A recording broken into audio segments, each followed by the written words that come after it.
Querido amigo, hoje o nosso alvo é estudarmos todo o capítulo 9 de 1 Samuel, com seus 27 versículos.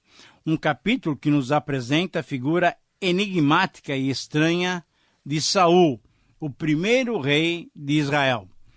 Ele é um dos personagens mais difíceis de ser compreendidos em toda a Bíblia Sagrada. Podemos lembrar aqui outros personagens misteriosos, como Balaão, Judas Iscariotes e Demas, que era companheiro e amigo do apóstolo Paulo, mas que depois Demas abandonou o evangelho e voltou para o mundo. Na verdade, poderíamos citar até outros personagens e todos eles se caracterizam por terem começado muito bem a sua carreira, mas, infelizmente, posteriormente, demonstraram maior amor pelas práticas erradas e assim voltaram para uma vida distante de Deus. Como tantos em nossos dias que, começando a vida cristã, têm um desenvolvimento até elogiável, mas depois de um certo tempo desistem e se voltam para a antiga e velha vida, demonstrando que ainda não são atraídos, assim também Saul. Nós vamos perceber nos próximos estudos, ele começou muito bem, mas infelizmente teve um triste e terrível final.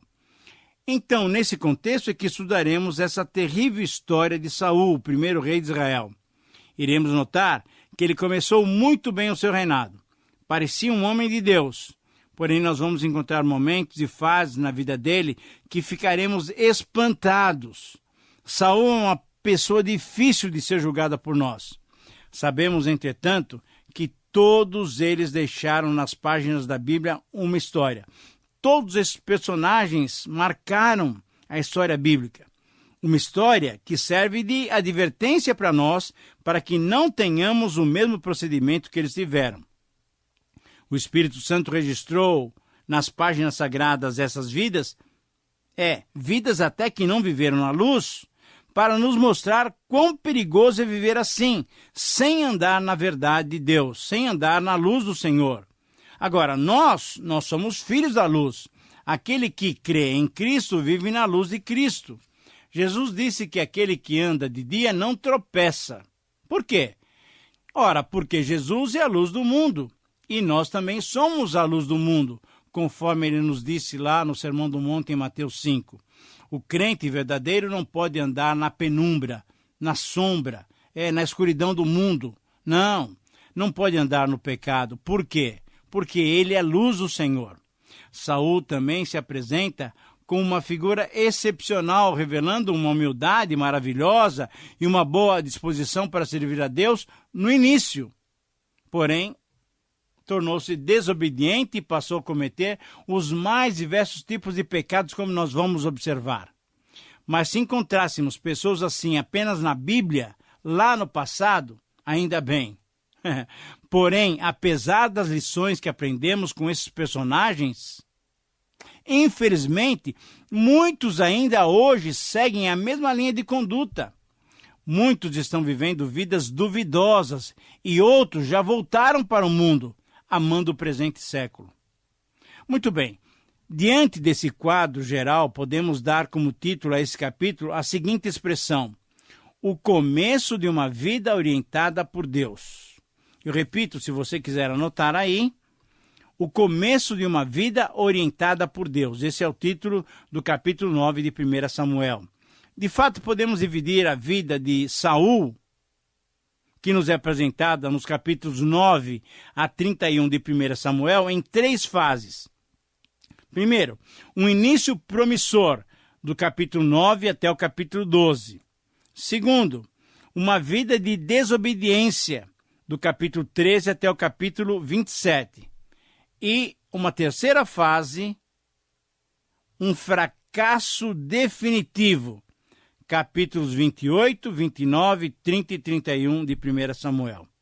Portanto, o conteúdo do capítulo 9, que estamos estudando hoje, quando resumido, quando transformado em princípio desafiador para nós, esse capítulo pode ser expresso através da seguinte afirmação: somente quando nos entregamos a Deus, temos garantia da sua orientação. Eu repito, somente quando nos entregamos completamente, totalmente a Deus, podemos ter garantia da sua orientação. E nesse capítulo, então, nós vamos encontrar 7 características de uma vida orientada por Deus. Veja bem, eu vou usar o exemplo de Saul, que nós sabemos que no fim ele fracassa, mas no começo ele nos dá um bom exemplo de uma vida orientada por Deus. Em primeiro lugar, então, essa vida caracteriza-se pela disposição para o serviço. Versículos 1 a 4. No verso 1, temos o início da história de Saul.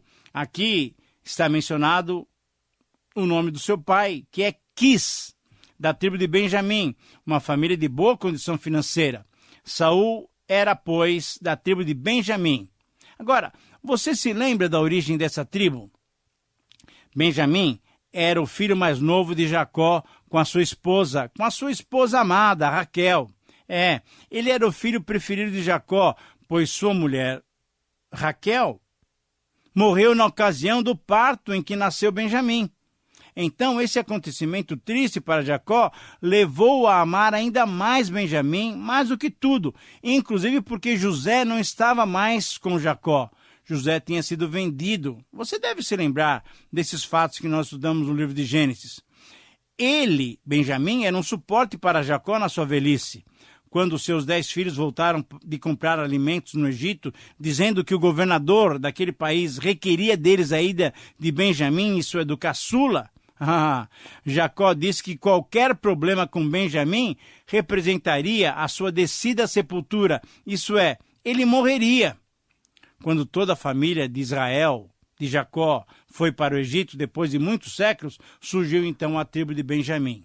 Aí agora, recentemente, nos nossos estudos, já na época dos juízes, vimos o problema que a tribo de Benjamim provocou contra as outras tribos por causa da morte da concubina de um levita, conforme nós já estudamos em Juízes 19 até 21. Por fim, os benjamitas receberam misericórdia dos outros israelitas e recomeçaram a vida. Dessa tribo, então, pertenciam Áfia, Becorate, Zeror, Abiel e Quis, que era pai de Saul. No verso 2, descreve-se a bela aparência de Saul, tão belo que não tinha outro igual em Israel. Esse homem aqui, alto, bonito, belo, é apenas uma caricatura do ser humano, do homem. Do homem, no sentido verdadeiro, só tinha aparência. O homem mesmo se caracteriza pelas suas qualidades morais e espirituais, pelo seu caráter e pelo valor da sua personalidade. A disposição para o serviço se percebe nos versículos 3 e 4, então, quando seu pai Quis, convocou para procurar uns animais que tinham se perdido. Porém, é interessante notarmos que, enquanto o povo de Israel procurava um rei, Saul procurava as jumentas do seu pai. Nós sabemos que na Bíblia há passagens que mostram uma certa ironia da parte de Deus quando trata com alguns dos problemas humanos. E esse paralelo entre essas duas buscas é certamente um caso de ironia. Como é uma ironia também a comparação entre Saul e Davi, os 2 primeiros reis de Israel. Saul foi escolhido pelo povo e era um criador de jumentos. Davi foi escolhido por Deus e era um pastor de ovelhas. Certamente há um pouco de humor nas páginas das Escrituras. Quanta diferença, quanta diferença. Mas voltando ao texto, Saul demonstrou disposição para o serviço, pois no verso 4 vemos que ele e o seu auxiliar passaram por vários locais e iam de cidade em cidade procurando aqueles animais perdidos do rebanho do seu pai. Aparentemente, então, temos um homem de boa aparência, de boa índole, sensível ao pedido do seu pai. Em segundo lugar, essa vida caracteriza-se pelo desejo de honrar quem merece. Versículos 5 a 10. Então, veja bem, essa é uma vida orientada por Deus e ela caracteriza-se pelo desejo de honrar quem merece. No verso 5, percebemos a preocupação de Saul para com seu pai. Devido a eles estarem tão longe da casa, buscando os animais fugitivos, Saul ficou preocupado com o seu pai. Porém, no verso 6, encontramos uma outra característica muito interessante de Saul. pois, dando ouvido ao seu empregado, entendeu que a sugestão dada deveria ser acatada. Deveriam ir até a cidade, provavelmente a cidade era Ramá, para ouvir o homem de Deus, que era Samuel, para que ele lhes revelasse qual o caminho que deveriam seguir. E a cada detalhe da história vamos confirmando que no começo a vida de Saul era de fato uma vida correta. No verso 7, temos mais uma característica bem marcante. Saul se preocupou com o que poderiam oferecer ao homem de Deus diante do auxílio que ele lhes daria. No verso 8, a humildade de Saul se faz notar também, pois sem ter o que oferecer ao profeta de Deus, ele aceitou que o seu servo desse uma oferta de gratidão a Samuel, uma quantia que ele tinha economizado. Essa oferta se daria em seu nome e em nome do servo, 1/4 de ciclo de prata. Ora, essa preocupação de Saul demonstrava o seu cuidado e o seu respeito para com o homem de Deus, para com aquele que lhe ministraria seus bens espirituais, como o princípio do Novo Testamento registrado em 1 Timóteo capítulo 5.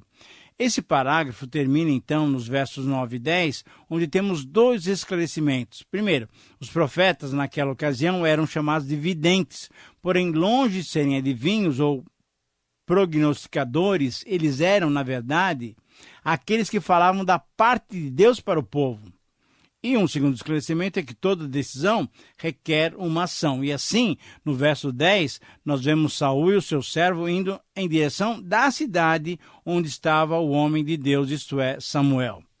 Em terceiro lugar, uma vida orientada por Deus caracteriza-se pela dedicação em buscar a Deus, versículos 11 a 14. O relato desses versos é muito interessante. Se você tiver a sua Bíblia aí, acompanhe, porque ele nos revela a constância do objetivo daqueles 2 homens, Saul e o seu servo. Eles tinham um propósito: achar os animais perdidos. Eles, então, se encontrando com algumas moças que normalmente davam de beber aos seus rebanhos, perguntaram-lhe sobre o homem de Deus, onde ele estaria. Diante da informação recebida, eles se mantiveram no seu objetivo e avançaram mais um pouco. Agora, é interessante notar também alguns outros detalhes. Saul não sabia nada a respeito desse homem de Deus, não sabia que ele era Samuel, e isso nos revela que faltava de fato uma liderança nacional reconhecida em Israel. Segundo, Saul, como tantos outros israelitas, mantinha um coração aberto para os servos de Deus, para os ministros de Deus, para ouvir deles a orientação a tomar. Terceiro, comprovamos aqui o ministério itinerante de Samuel, que visitava anualmente as diversas regiões de Israel, ministrando ao povo, desenvolvendo seu papel de intermediário entre o povo e Deus e entre Deus e o povo. Isso nós vimos lá no capítulo 7, versículos 16 e 17. Mas ele voltava sempre a Ramá, sua cidade, onde ele tinha sua residência fixa. O parágrafo então termina mostrando a ação de Deus. Conforme o versículo 14, enquanto Saul e o seu ajudante procuravam Samuel para saberem sobre as jumentas do seu pai, veja só como Deus age. Deus já estava movendo Samuel para que ele fosse ao encontro de Saul. Deus tinha separado algo especial para aquele jovem. Como é bom, querido amigo, sabermos que temos um Deus que controla a história, que provê os passos que devemos dar. Devemos descansar e depender de Deus, que sempre tem o melhor para nós. Em quarto lugar, essa vida que segue a orientação divina caracteriza-se por ser definida por Deus. Versículos 15 a 16. Embora, como veremos posteriormente, houvesse a participação do povo na escolha de Saul, Deus já tinha designado nos seus planos eternos que esse benjamita fosse o primeiro rei de Israel. As palavras do verso 16 são categóricas. Amanhã, a essas horas, eu te enviarei um homem da terra de Benjamim, o qual ungirás por príncipe sobre o meu povo de Israel, e ele livrará o meu povo das mãos dos filisteus. Por quê? Porque atentei para o pedido do meu povo, pois o seu clamor chegou até mim. São palavras de Deus a Samuel. Aqui nós temos 3 verdades, pelo menos.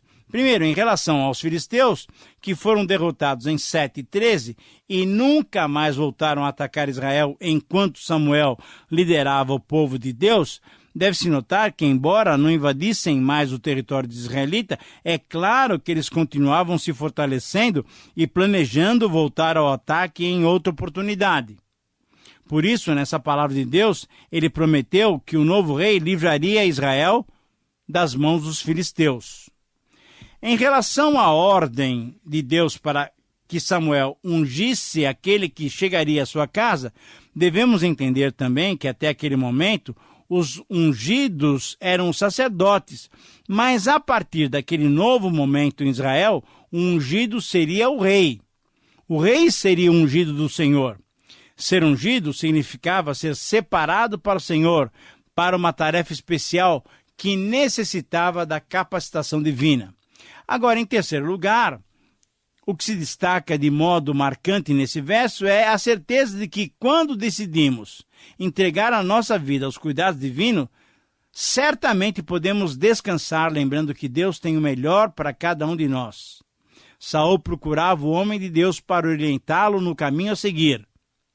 E em antecipação a essa procura, veja bem, Deus já definia diante de Samuel qual seria a tarefa de Saul, o que ele deveria cumprir. Querido amigo, vale a pena nos colocar a nossa vida sob os cuidados de Deus. Ele sempre tem o melhor para nós.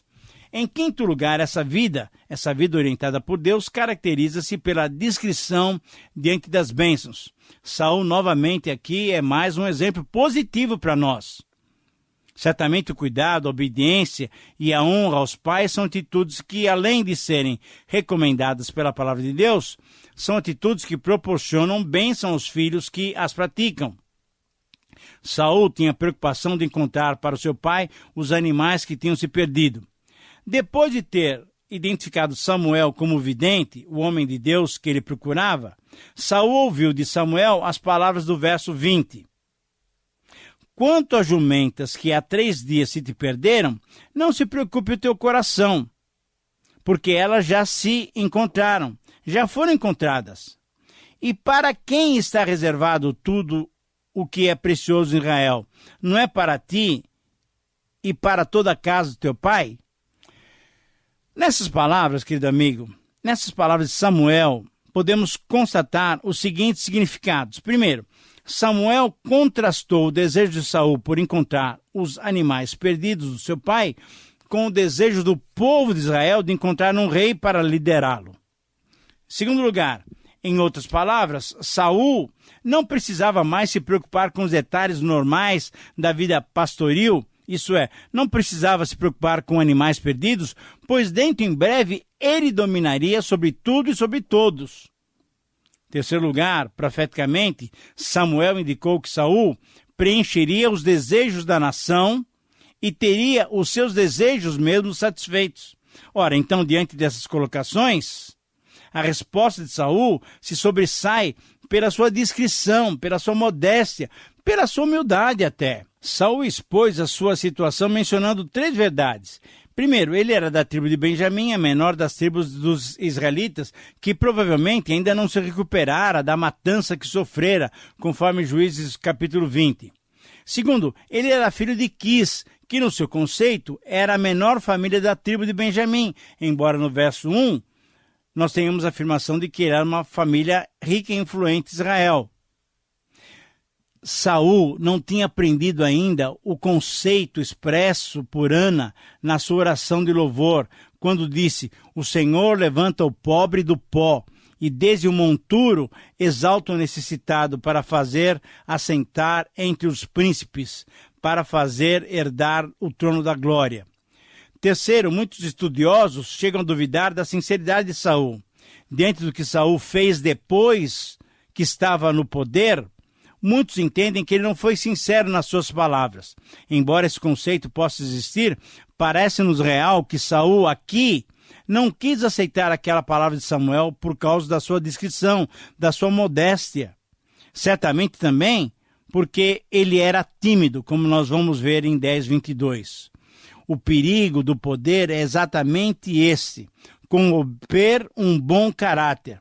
A corrupção de um caráter pode acontecer quando nós exerçamos o poder.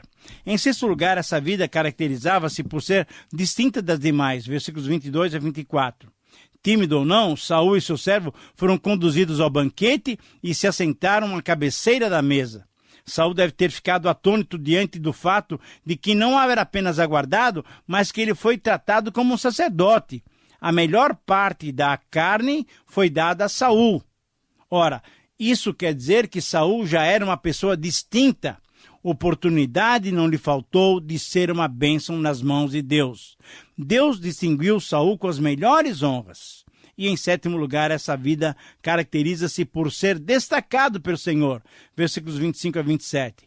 Então, depois de ter jantado com Samuel e, de certa maneira, ser apresentado a 30 convidados, provavelmente pessoas de grande influência em Israel, Saul, pela manhã, muito cedo, de madrugada, saiu ao encontro de Samuel, um encontro reservado. E por isso Samuel e Saul pediram que o seu servo fosse andando mais à frente. Nessa conversa, Samuel, por certo, compartilhou com Saul aquilo que Deus lhe tinha dito. Ele seria o primeiro rei de Israel.